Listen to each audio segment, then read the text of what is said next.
Sam Darnold is questionable for the playoff game Saturday versus those 49ers we're just talking about due to an oblique injury. Now, certainly, we'll see if he ends up playing in this game. It's going to be a big story now in the lead-up, but how could this affect him? Dealing with an oblique as a passer, I'm sure, is painful and difficult. What's your reaction? I mean, my first reaction is, did he practice today? Have they as a football team practiced today? I'm speaking out of school just from text and stuff. I believe he was at practice today. At practice and practicing? But I think maybe that's limited I don't know. And is listed as Whenever questionable. that happens and you say you're a full participant on a Wednesday and then it comes out limited Thursday, typically that happened at practice. Yeah, that gives me a little bit of concern that if he practiced yesterday and then he's kind of maybe limited or did not participate today, gives me a concern.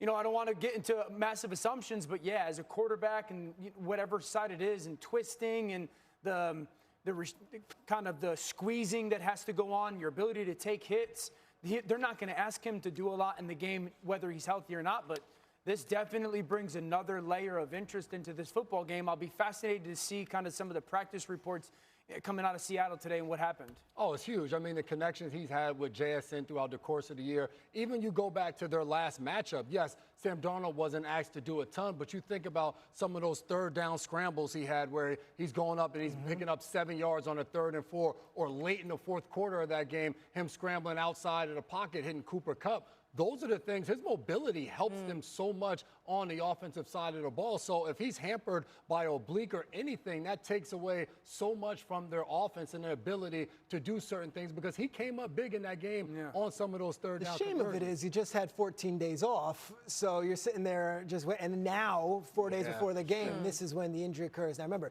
Saturday night game. I was just going to say, the Niners were already unhappy about having a game on Saturday after playing Sunday late afternoon. Really a Friday. It's a quick turn anyway. Niners were already upset. Now the Seahawks can say, hey, wait a second. Now we're on Saturday night also. I would add this. Backup is Drew Lock. I don't think we're going to that. We're not putting ourselves there yet, but if you're looking for who would have to be under center if it wasn't him, it's Drew, who's been there all season. Yeah, it being a Saturday game is a big deal, just because not only like if it's the first snap of the game, but now it becomes a very real thing of like, you got to be ready to go. Sam, how healthy is Sam? If he does go, how much is he capable of doing? Does it affect him going to his left? Does it affect him going to his right? Can he drive the ball downfield?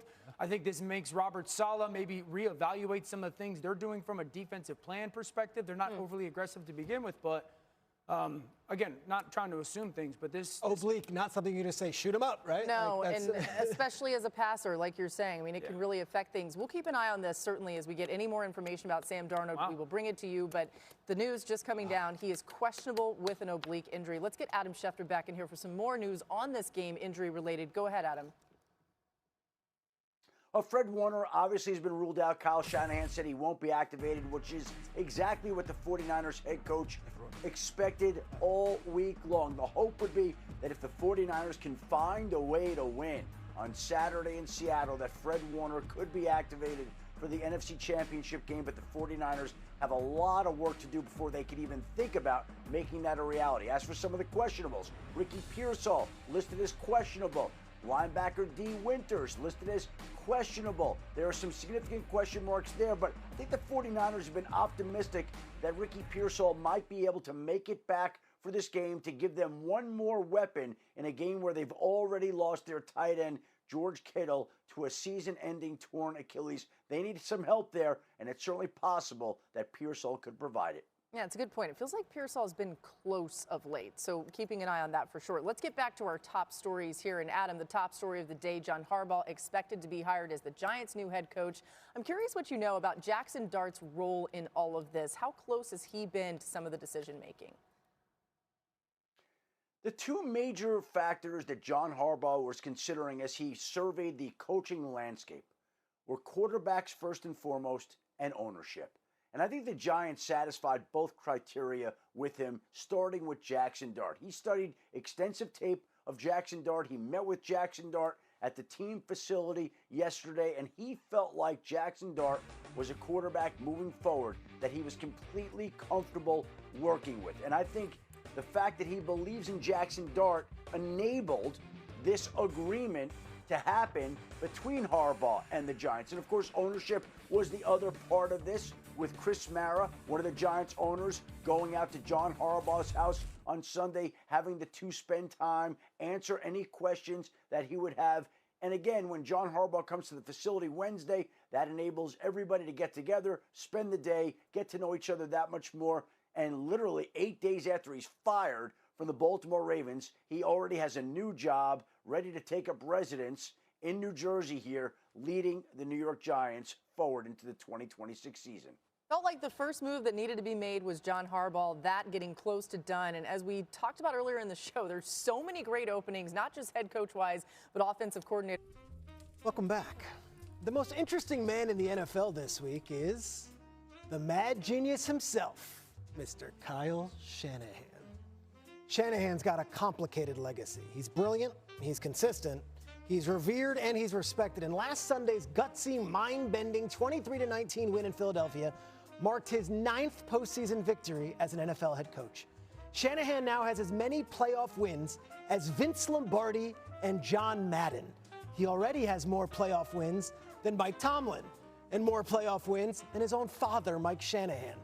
Sunday's win may have been Shanahan's most impressive yet. Down his best linebacker, down his best pass rusher, down his best wide receiver, and then George Kittle, the all-world heart and soul of the team, left the game with a torn Achilles in the first half. And yet, the 49ers did not flinch. And when it mattered most, with all the chips pushed to the middle of the table, Shanahan dialed up a play called Sky Bang Reverse. And wideout Jawan Jennings threw a touchdown pass to Christian McCaffrey. Then his defense closed the deal against the defending champs, and they won in the defending champs building. Nice story, right? The whole season has been. But what if it doesn't end there? What if Shanahan's Niner gang are just getting started on what could be the most unlikely postseason run this franchise has ever seen? You see, Shanahan's 9 postseason wins are noteworthy, and they place him in the top 20 all time. But that legacy, Shanahan's haunted. Haunted by 28-3 when he was the offensive coordinator in Atlanta. It's haunted by a Super Bowl loss to the Chiefs in Miami, where San Francisco led by 10 points in the fourth quarter. Haunted by an NFC Championship game loss to the hated Rams and his longtime rival Sean McVay when they led by 3 in the final stanza. Haunted by another Super Bowl loss to the Chiefs, this time in overtime. His 49ers, they're 7-point underdogs Saturday night in Seattle. And just 2 weeks ago, they lost by double digits, and that game was at home. Now they go to Seattle, and Mike McDonald's defense, the last time they faced, held the 49ers to just 3 points and 173 total yards, the lowest offensive output of Shanahan's entire coaching career. But it's rare you get a chance for revenge after a loss like that, and San Francisco has that chance this weekend. And for Shanahan's team, it's business as always. Take a listen to Christian McCaffrey. This team fights, man. I think this team's never out of the fight. We can have a lot of stuff happen to us throughout the year. Some unfortunate things happen to us, but we don't blink, and I think we're consistent every day. Consistent every day. A win Saturday night gives Shanahan as many playoff wins as 49ers legend Bill Walsh. It also takes him one step closer to that elusive Lombardi trophy. The odds, they seem stacked against him, but that would be nothing new for his 2025 49ers squad. Peter Schrager. Let's go. Go, Sky bang reverse. Sky bang reverse. Sky bang reverse. That's exactly how it looked, even real time.